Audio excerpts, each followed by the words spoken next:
I'm Chris Fox, and this is the Bourbonite.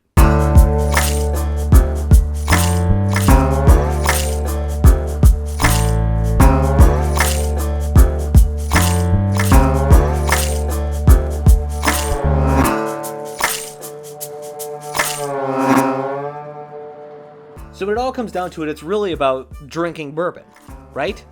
And there are 4 ways to do that. Well, really, there's any number of ways to do that, because really it's entirely up to you.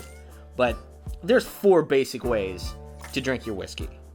Now, I'm going to work backwards from what I feel is the worst way to drink your bourbon to what I feel is the best way. Take it or leave it. This is what I think.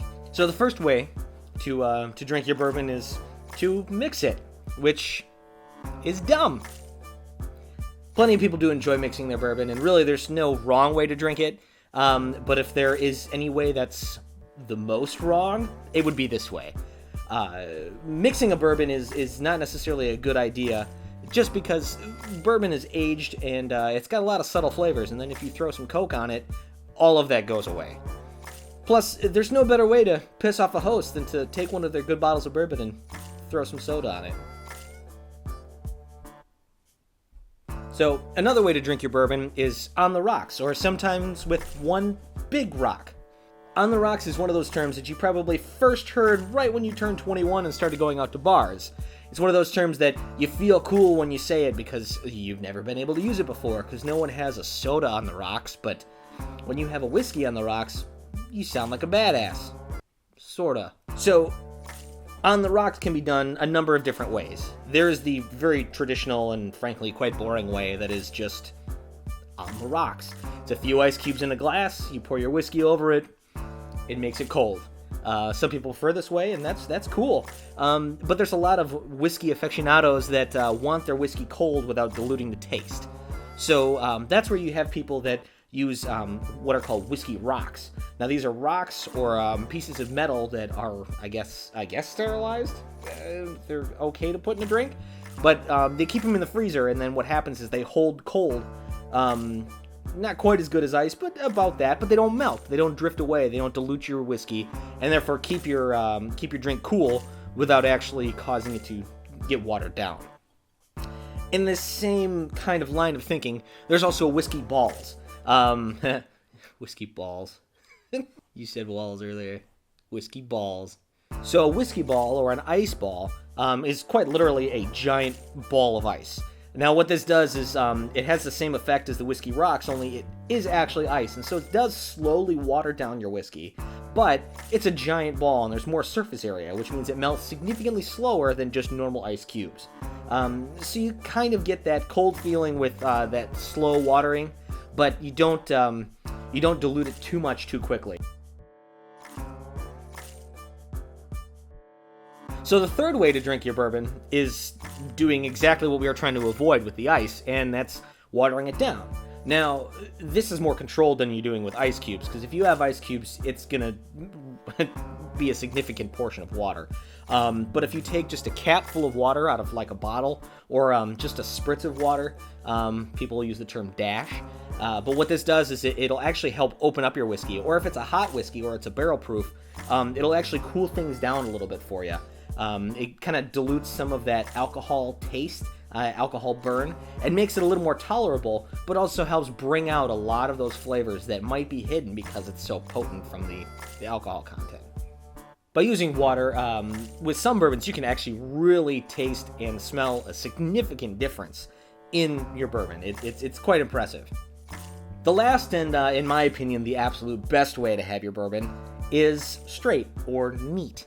Now, neat makes you sound far more impressive at a bar, but either way, you just say plain. Now, this method of drinking bourbon is, let's be real, this is old school cool. This is how your granddad drank bourbon. So then what it all comes down to is, how are you supposed to drink your whiskey? And I'm sure there's a number of different ways, many ways that I'll probably get wrong, but there are certain nuances about bourbon that you should use to really appreciate what you're drinking. So the first thing to notice when you're drinking a bourbon is the smell. A lot of what you taste comes from what you smell. And that's a key element to the whole thing, is to really kind of take in everything that the bourbon has to offer is by taking a good whiff. Now, granted, I wouldn't stick your face right in there, especially if it's a higher proof alcohol, because you will just burn the hairs out of your nose. But it is important to get a good flavor for it through your nose first. Another thing to notice is the color, and that's kind of a more nuanced and learned appreciation. But what's really interesting is if you really start paying attention to the colors of different bourbons, you really kind of see a lot of differences and a lot of little nuances within each and every distiller, and then even bottles and barrels within a single distiller. And then, of course, there's the all-important sip or taste. This is what you'll see a lot of people do when they're on video doing taste testing and reviews. So what happens is you take a sip, you kind of swish it around your mouth, you kind of let it roll over your tongue. I say switch isn't the right term, but you let it roll over your tongue and kind of absorb everything that the bourbon has to offer. This gives you all kinds of different notes that are mixed with the smells. You get some sugar taste, you get some maple, and a lot of times in the afterwards when you swallow, you'll actually get some of that smokiness and things like that, depending on your bourbon. And that's what's really interesting is these are all different, and these can vary from bottle to bottle, cask to cask, and of course brand to brand, which is what makes tasting this stuff so interesting. There are whole channels, there are even podcasts dedicated to just talking about this stuff. So then once you've had the opportunity to taste it a little bit, depending on how much it's opened up or how hot it is, I'd say then at that point, add a dash of water. This is generally what I do with higher proof bourbons. Anything that's like 100 proof or more, that's 50% alcohol or more. You add just a dash of water, and it really kind of calms down the bite that the alcohol has, and really kind of exposes everything that the bourbon has to offer. So after the initial taste, which in my opinion should always be done when it's neat or just straight, without putting anything in it, no ice, nothing.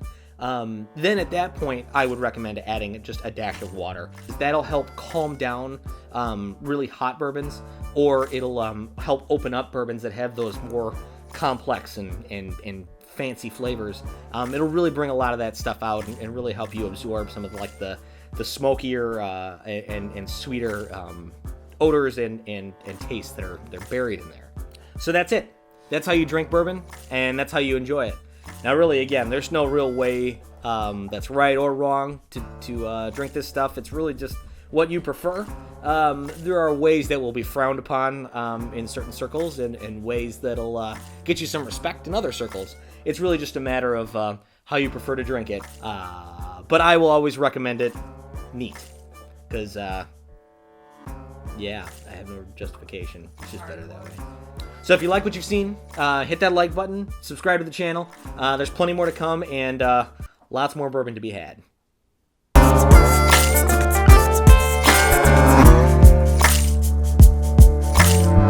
Don't be a dick and put soda in your bourbon. Actually, you probably could use some more jazz hands in there, but... Jazz.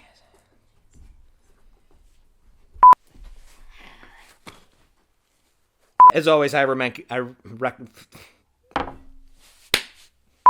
tattoos. Is that what it is? That's why I drink it straight. Yeah. I drink it straight because I have a beard and tattoos. I'm a man. I look like I ride a motorcycle, but I drive a Honda Yep, that's it. Civic.